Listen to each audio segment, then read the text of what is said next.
Amigos, ¿cómo están? Buenas noches, nuevamente aquí en Agenda Electoral en Democracia. Esta noche tenemos un invitado especial. Él es candidato a la presidencia del Perú. Es el general Wolfgang Grosso Costa, candidato por el partido Integridad Democrática. Él es general FAP retirado, hombre de inteligencia, que hoy vamos a hablar con él de algunos puntos importantes de la agenda y de las propuestas que necesitamos aquí los peruanos para solucionar problemas. Lo primero, general, es darle la bienvenida a este espacio, agradecerle por participar acá. ¿Y por qué quiere ser presidente del Perú? Es la primera pregunta que le quiero hacer. Bien, Aldo, en principio, muchísimas gracias por estar en tu plataforma, darme la oportunidad de poder dirigirme a la población, al pueblo, a todos los que están conectados aquí. Y es tan simple como esto, por la indignación que siento yo como peruano, que es lo que sentimos la mayoría de nuestros compatriotas por lo que está pasando en el Perú, ¿no? Yo he servido a la patria durante 37 años de servicio en la Fuerza Aérea y no puedo ver cómo nuestro país se sume más en el oprobio de la corrupción, de lo que está pasando. Estamos en un país prácticamente secuestrado, tomado de rehén por una lacra política que hace lo que quiere con nosotros, pero eso ocurre cuando peruanos de bien no hacemos nada y le dejamos precisamente el país a esos malos peruanos que están haciendo lo que quieren. ¿Usted considera que este nuevo movimiento, el que usted ha fundado, que es Integridad Democrática, que es un partido político, tiene un equipo de gente que puede reemplazar a esa clase política, digamos, corrupta, como usted mismo lo ha llamado, anacrónica, que tiene un mensaje, digamos, desgastado y que definitivamente ha cansado a la gente, ¿no? Tanto es así que hemos tenido una cantidad de presidentes en 10 años, ¿será? Que hemos tenido como 5 o 6 presidentes, ¿no? Sí. Entonces, lo que yo quisiera preguntarle es, como hombre de inteligencia, entiendo que tiene capacidades y fortalezas que definitivamente van a resaltar más en su presidencia si llegara. La primera podríamos nombrar el tema de la inteligencia, la inseguridad ciudadana, algo que vengo escuchando de campañas desde hace 15 años, sin solución. Claro. ¿Cuál es la propuesta de usted si llega el día 12 o en la segunda vuelta a la presidencia del Perú en los primeros 100 días para el tema de seguridad ciudadana? Muy bien, buena pregunta, porque lo que he manifestado, y siendo yo especialista en inteligencia, que es lo que he desarrollado a lo largo de mi carrera en la FAP, es precisamente emplear esta capacidad, gran capacidad, que no solamente tiene el país, sino todos los países del mundo. Uh-huh. No hay ninguna guerra, batalla, contienda que se haya ganado sin inteligencia. Aquí, o en cualquier parte del mundo y en todo momento de la historia, cosa que no se está haciendo acá. Hablamos de algunos diagnósticos, algunos pertinentes, otros no tanto, pero lo fundamental es que no se está haciendo algo que se tiene que hacer, que es el empleo de la inteligencia. ¿Qué es la inteligencia? Es el proceso del cual a través de plataformas tú identificas, determinas, detectas y neutralizas aquellos elementos negativos, adversarios, que están en contra tuya. Uh-huh. Estamos librando una guerra en este momento, una guerra en el frente interno, uh-huh, en la seguridad ciudadana. Es una guerra diferente a una guerra convencional, una guerra en el frente externo contra otro país. Esta es una guerra en la cual las bandas criminales organizadas se camuflan, se esconden, se mimetizan entre la población. Entonces, esta guerra no se puede vencer de una forma tradicional o convencional. Se tiene que hacer con las capacidades que, al igual que lo hicimos en la época contra el terrorismo, en la década de los 80, lo vamos a hacer siendo muy parecida, no igual, pero siendo muy parecida a esta amenaza, porque esta amenaza justamente se esconde y hace sus acciones arteras prácticamente mimetizándose entre la población. Entonces, ¿qué es lo que tiene que hacer un Estado como el Perú con las competencias que tiene? Porque tenemos un sistema de inteligencia, pero no lo estamos empleando o no lo estamos empleando adecuadamente. Si bien es cierto, esto es una guerra atípica, asimétrica, no convencional en el frente interno, pero todos los elementos de inteligencia del Estado deben conjugar y apoyar a la inteligencia policial con las capacidades que se tiene en la inteligencia militar, en la inteligencia financiera, uh-huh, en la inteligencia en los campos no militares o policiales como el campo político, económico, social, tecnológico, ecológico, que está a cargo de la Dirección de Inteligencia Nacional. En concreto, ¿cómo se utilizan estas herramientas? Identificando cuáles son los cabecillas, los que dirigen estas organizaciones, sus puntos neurálgicos, aquellos que, por ejemplo, son los elementos de ejecución, los elementos de recaudación de dinero, porque tienen que subsistir a través de todas esas extorsiones. Entonces, cuando tú vas a las cabezas y cortas estos vínculos y estos nexos para poder seguir operando, estos se van a caer como castillos de naipes, identificándolos, detectándolos, neutralizándolos, sacándolo de las calles, sacándolo de las calles. No se está haciendo, no se está haciendo. Entonces, a estos puntos vitales de estas organizaciones criminales, al sacarlo de las calles, los tienes que poner a buen recaudo. ¿A dónde? A las cárceles que ya tenemos ahora, que están infestadas y que son las mafias. No, tiene que haber una reorganización de ese sistema penitenciario. Se tiene que construir megacárceles, grandes cárceles de seguridad en zonas fuera del ámbito urbano.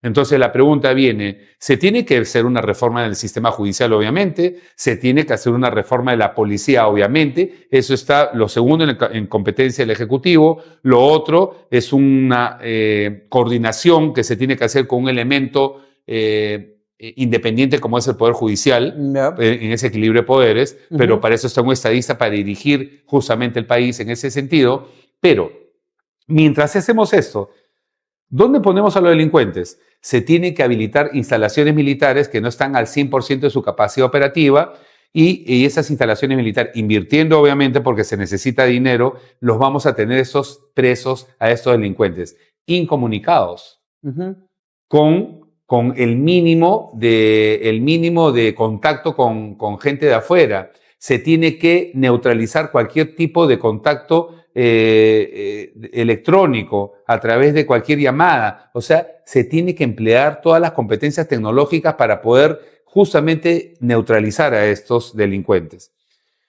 Cuando esto suceda, inmediatamente se va a empezar a ver la seguridad en el país. Yo voy a decir, en los primeros 100 días vamos a ejecutar estas acciones que se van a traducir en que la población va a empezar a sentir la seguridad en 6 meses. En medio año, la población va a vivir en un país donde no está sucediendo lo de ahora, donde todos los días hay sicarios, asesinos, muertes, asesinatos, extorsiones. No, eso va a empezar a sentirse porque los vamos a hacer retroceder, estimado Aldo. Está hablando entonces de un sistema integral que se articule, en el cual participen instituciones como la Fiscalía, que se lo he dicho, la Policía, el sistema penitenciario. ¿Y qué pasa con las fronteras? También. ¿Quién está a cargo de las fronteras hoy en día? Bueno, para empezar, eso le corresponde a la Policía Nacional, ¿no? Obviamente a Migraciones del Ministerio del Interior. Pero, a ver, nosotros hemos heredado, lamentablemente, una política pésima que implementó Pedro Pablo Kuczynski con la apertura de las fronteras cuando hubo el problema en Venezuela y vinieron en tropel, vinieron venezolanos, vinieron muy buenos venezolanos, pero también vinieron de los otros. Entonces, las fronteras se tienen que preservar y cuidar. Somos un país, hay que ser conscientes que somos un país muy grande. Tenemos 1.285.215.62 kilómetros cuadrados, ¿no?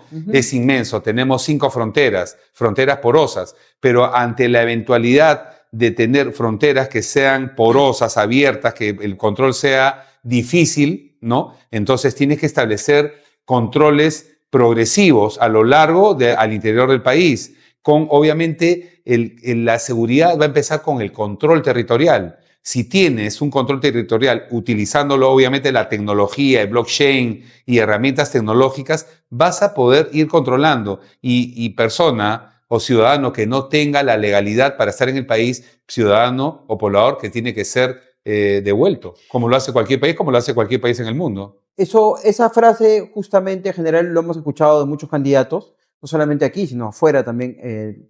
El presidente electo chileno Kast decía lo mismo. Quien no esté en orden, en línea, lo vamos a expulsar. ¿Realmente se va a poder hacer eso? Sí se puede hacer. O sea, Obviamente también, y vuelvo a decir, se tiene que invertir, porque no es que yo chasqueando los dedos o una varita mágica lo voy a teletransportar, pero ese poblador, ese ciudadano, tiene que salir del país. Ahora, yo, si Dios me permite gobernar, correcto, y tengo que tener un encuentro con el presidente Kast de Chile, ¿no? Le diré en la oreja, bueno, acuérdate que somos un país soberano, porque a mí no vas a poner los inmigrantes que vas a sacar de Chile y lo vas a poner en la frontera con Perú. Eso no se lo acepto, no se lo aceptaríamos a nadie como país soberano e independiente. Que él tome las medidas que corresponda para poner a esos inmigrantes que tienen su territorio en donde corresponda, pero no en territorio peruano. Nosotros nos ocupamos de nuestros problemas, que él se encargue de sus problemas también. De llegar el 28 de julio a juramentar, ¿cómo usted tomaría el tema del presupuesto? Me ha hablado de utilizar tecnología, me ha hablado de que hay que reformar la policía, ver el tema de la fiscalía. Sin embargo, sabemos que el presupuesto se aprueba hoy, en noviembre, para que usted ejecute ese presupuesto. Claro. Y seguramente tendría que usted pedir ampliaciones al legislativo. Claro. Y esto va a alcanzar para poder hacer las reformas que usted quiere, porque acá hay que hacer reformas. Claro que sí. Para eso existe primero, tú has dicho algo muy claro, el presupuesto general de la República se aprobó en noviembre del año pasado, ¿correcto? Sí, muy bien. Con ese presupuesto es el que va a jugar en un cierto tramo, un cierto segmento el presidente electo, a partir de julio hasta fin de año, ¿no? O sea, 5 meses. Y si hablamos de 100 días, más o menos calza. Claro, pero para eso existen lo que tú acabas de decir, las medidas, facultades legislativas extraordinarias y las ampliaciones. Va a pedir facultades. Tiene que ser, o sea, no hay forma que un presidente que quiera hacer los cambios que se necesiten en el país siga con lo que tenemos ahora. Se necesitan facultades legislativas extraordinarias. En el caso de Integridad Democrática, con medidas efectivas para poder combatir en este momento el principal flagelo que tiene contra las cuerdas al país, que es la inseguridad y la corrupción, ¿no? Entonces, se necesita facultades legislativas para poder implementar aquellas acciones que hagan retroceder a esta amenaza, ni qué decir de otras que sean de carácter inmediato para poder comenzar ese proceso, ¿no? El presupuesto general de la República bordea los 256.000 millones de soles, ¿correcto? De los cuales casi 100.000 millones de soles se van entre corrupción, entre incapacidad, entre falta de incentivos para que las empresas inviertan, porque en un escenario incierto como el que estamos viviendo, nadie se atreve a apostar, por decir, a invertir. Entonces tenemos que tener un país que garantice las seguridades jurídicas, primero la seguridad jurídica, la seguridad ciudadana, la seguridad empresarial, para que sea atractivo y puedan venir capital. Perfecto, le dan el presupuesto, pero ¿cómo hacemos con fiscalía y con policía, que tenemos un tejido institucional totalmente roto? Bueno, ¿cómo lo podemos manejar? Bueno, primero tenemos que entender que en un país donde la democracia debe imperar, es así, tal cual, y hay poderes independientes como el ejecutivo, el legislativo, el judicial, correcto, son poderes independientes por ese equilibrio de poderes. Pero hay poderes fácticos que están ocultos, Aldo, ¿no? Que están ahí, la Fiscalía, la Junta Nacional de Justicia, el Tribunal Constitucional, la Defensoría del Pueblo, ya entra la Contraloría, entra el Jurado Nacional de Elecciones, en fin, es una lucha, es un arroz con mango esto, esa es la palabra, arroz con mango. Entonces, cuando solamente deberían haber 3 poderes independientes.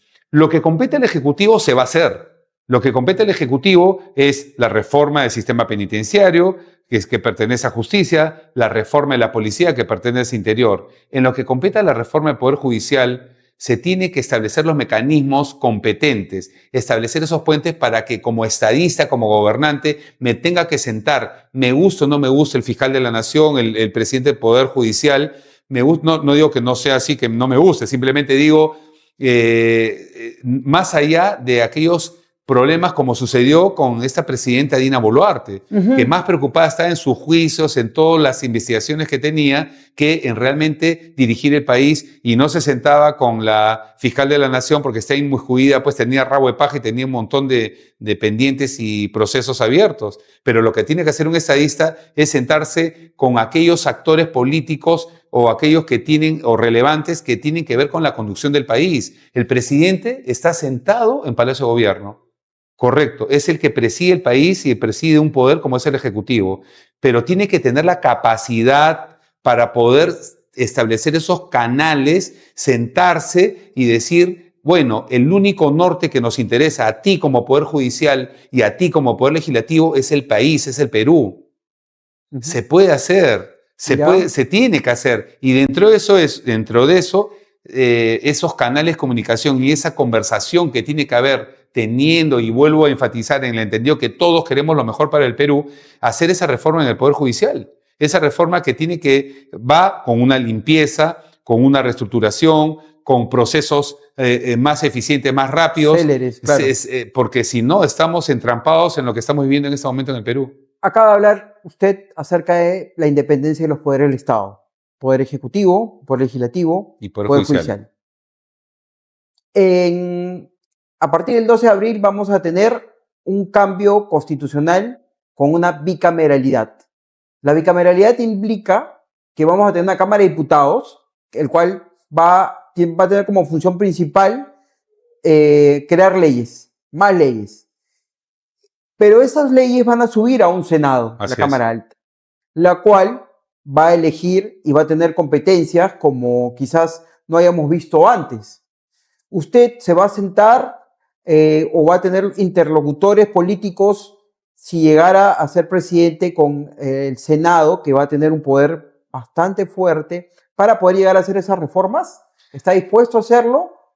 Sí, o sea, a ver, se ha dado una situación compleja en el país con la instauración de la bicameralidad, pese a que el pueblo no lo quería. Ojo, y quiero hacer hincapié en esto, el pueblo no lo quería, el pueblo no aceptó la bicameralidad, sin embargo, entre gallos y medias noches impusieron una forma legislativa en la cual existe un Senado que prácticamente va a aglutinar mucho poder y existe otra plataforma, otro sistema que es el Tribunal Constitucional, que yo lo denomino el Senado del Senado. Exactamente. ¿No? O sea, el Senado del Senado. O sea, ¿por qué? Porque cuando la Cámara de Diputados eleva las leyes, el Senado las propone, va al Ejecutivo, el Ejecutivo puede observarlas, regresa al Senado y al final el que tiene la última palabra es el Senado. Sin embargo, existe una última instancia, que es el Tribunal Constitucional. Pero el Tribunal Constitucional que ha sido prácticamente elegido por este Congreso que no nos representa.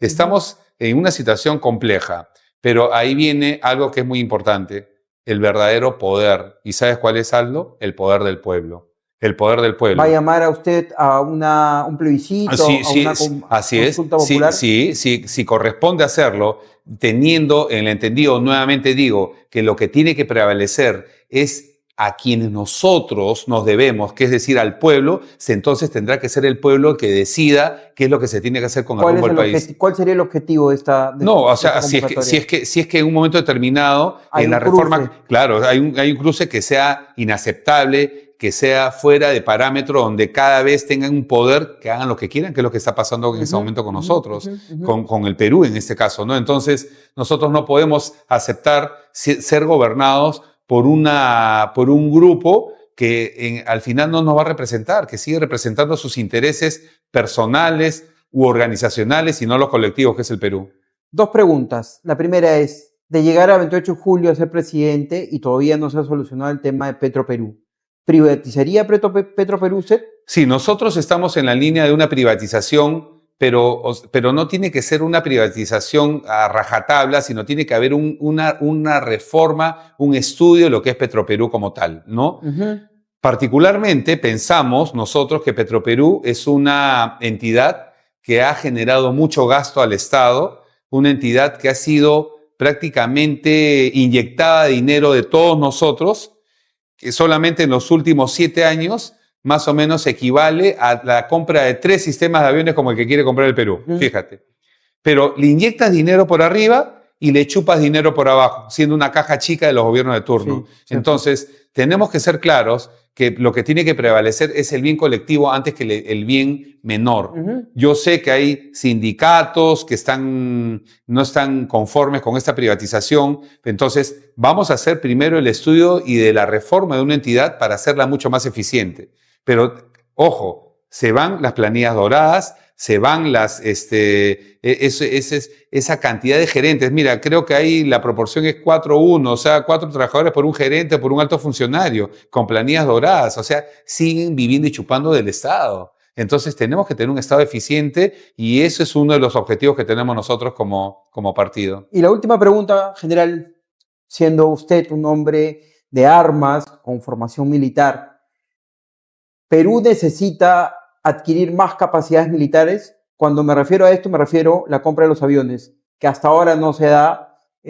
Han habido propuestas. Colombia se está armando, Chile también se está armando. ¿Qué pasa con nosotros? De llegar a usted el 28 de julio a Palacio, digamos, daría una política en la cual Perú regrese digamos, a una senda de un armamento disuasivo con aviones y con otras armas militares que se necesitan porque somos vulnerables en la región. Tenemos activos críticos como por ejemplo el Megapuerto Chancay, que lo tienen los chinos, sin embargo nadie ha dicho nada y es un activo crítico que no han querido declararlo. ¿Cuál es su posición sobre eso? Mira, en un gobierno de integridad democrática, como los problemas del Perú son sistémicos, ¿no? Integrales, las soluciones también tienen que ser sistémicas e integrales. No solamente nos vamos a ocupar de la defensa nacional, sino nos vamos a ocupar de la salud, una salud terrible, una decadente, caótica, realmente inaceptable, porque tenemos para poder tener un sistema de salud sumamente óptimo, una educación que realmente está pésima por decirlo menos, y fruto de eso tenemos una sociedad en la que estamos viviendo, porque la corrupción, la delincuencia es reflejo de eso, una infraestructura de un país que tenemos todo para ser una potencia, y por supuesto también las capacidades naturales de defensa que debemos tener. Somos un país que tiene 5 fronteras, somos el país que más guerras ha tenido en de toda Latinoamérica, en toda la historia. Entonces, si bien es cierto, no tenemos una amenaza en este momento latente, pero podemos tener las competencias para poder defender nuestra soberanía. Entonces, pero va de la mano con la solución integral de todo lo que está pasando en el Perú. Y esto lo podemos hacer generando riqueza, generando capital, obviamente gastado transparentemente, nada de coimas, ni de diezmos, ni porcentajes para aquellos operadores. Vamos a fortalecer a los emprendedores en el Perú. Nuevamente, yo lo enfatizo, es muy importante y no le estamos tomando temperatura a eso. 10 millones de emprendedores que hay en el Perú y mueven el 80% de la economía del país.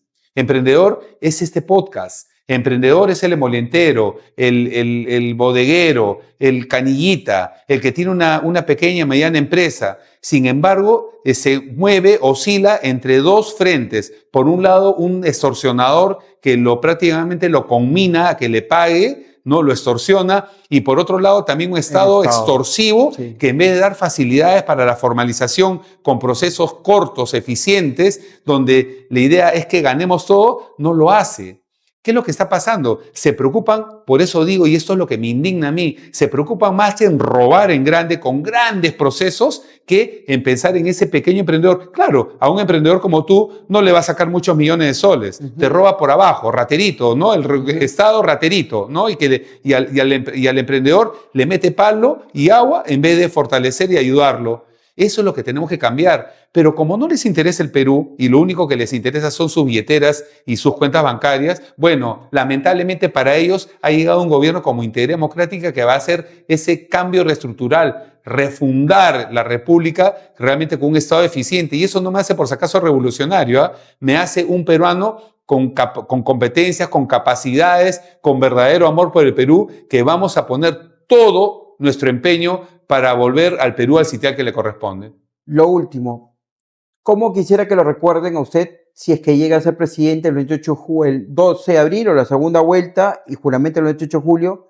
Y en la historia, ¿cómo quiere usted que lo recuerden? Como el presidente. Sí, como el peruano que le dio un giro a la historia política del Perú. Como aquel peruano que, estando en una situación crítica, volvió al Perú, como te digo, en la senda de la modernidad, de la prosperidad, de la eficiencia y tener un país que todos absolutamente nos merecemos por las competencias y fortalezas que tenemos. Ejemplos hay muchos. Hubo un Singapur que no era nada cuando se independizó de Inglaterra, era un país sumido en el caos y mira, es una potencia mundial. La misma China, salvando distancias, un país donde imperaba la pobreza y es una potencia mundial. ¿Y nosotros no podemos hacerlo? Nosotros con todo lo que tenemos no podemos ser una potencia en la región al menos. Por supuesto que sí, pero eso va a suceder cuando llegue a gobernar el país un peruano que realmente lo haga con todas las competencias, valores, integridad y algo muy importante, la valentía, Aldo,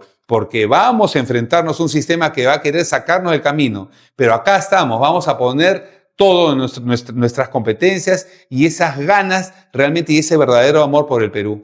Toda la suerte del mundo, Gracias, general. Aldo. Este 12 de abril, esperemos que pase a segunda vuelta con sus propuestas Muchas y que gracias. su partido pueda tener, digamos, los representantes indicados para que pueda usted trabajar con calma, sí, porque definitivamente el Perú necesita mucho y en los últimos años han habido muchas crisis políticas que no han permitido que el país crezca.